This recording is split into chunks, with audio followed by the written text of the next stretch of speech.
香港係全世界平均壽命好高嘅地方，大家都好好奇，究竟港星嘅好狀態係點樣保持嘅呢？以前我哋只係注重護膚嘅啫，但係到30歲之後咧，先發現原來好嘅狀態唔係搽出嚟，係食出嚟嘅。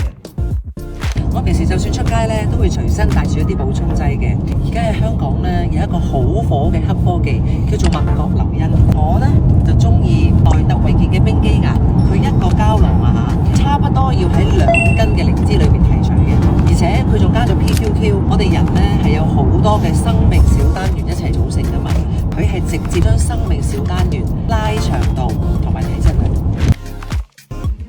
喺香港寸金尺土嘅地方，佢哋基本都係開喺豪宅下邊，每一日都有好多有錢太太同埋名媛嚟行噶。今次我返到香港，同佢哋已經達成全網搶跑618嘅機制，日常一盒要680，但係5月22號嚟到我嘅直播間，990到手3個60粒，再送2個10粒，約定你哋。